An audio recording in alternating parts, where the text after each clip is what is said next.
What's up, y'all? On today's episode of JJK Q&A, we're going to be talking all about Black Flash, and thank you to Ghost Balls for the question. So to begin, what is Black Flash and how do you do it? Well, to put it very simply, Black Flash is simply a critical strike, aka a strike that does far more damage than normal. So how do you do this?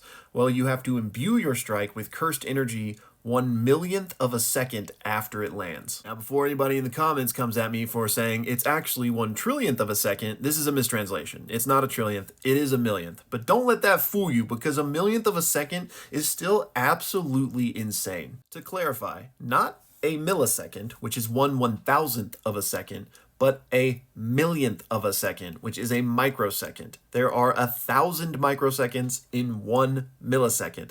This is so fast, it's literally impossible to do consciously, which brings us to the next point about Black Flash.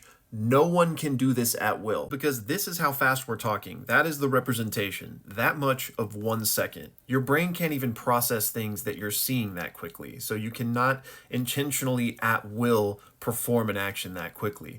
The only way to do this is if you are in the zone. I'm talking so in the zone that you enter a flow state. Like Steph Curry in these clips, he shoots and turns around before the ball even goes in because he knows it's going in. He is in such a flow state that he is just feeling it. And Black Flash is all about feel. And because Black Flash requires you to be in the zone like this to use it, those that have performed a Black Flash can far surpass those that have not. Because if you enter this flow state and perform a Black Flash like this, you have a far better understanding of cursed energy. Like we saw in season 2, that's exactly why these three entered a flow state after performing Black Flash. They were all operating at 120% of their potential. But Black Flash is more than unlocking potential and entering flow states, because like I said at the start of this video, it's a critical strike. It does more damage. However, this is another mistranslation. It doesn't do 2.5 times the damage. It does to the power of 2.5 times the damage.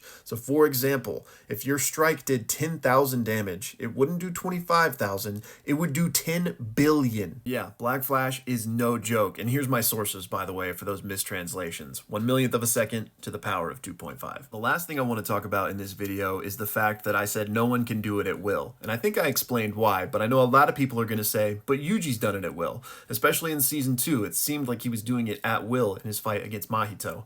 However, he wasn't. The anime does make it seem like that, but it's purely because Yuji is in that flow state. He's at 120% of his potential, that he is just firing off Black Flashes, just like Steph Curry was firing off those shots. However, it is worth noting that there may be something special about Yuji. The narrator even refers to him as the man chosen by the Black Sparks. And I mean, he tied Nanami's record of 4 consecutive Black Flashes mere moments after learning what Black Flash even was. But I also need to bring up that when Mahito performed his Black Flash, the narrator says, "The sparks of black do not choose who to bless." So make what you will of those conflicting statements, but I believe in any case we can say that Yuji is definitely prodigious at the Black Flash. Also, I can't lie, I felt like I got hit with a Black Flash when my account got nuked. So do me a favor, double check to see if you follow me on this new account. I really appreciate it.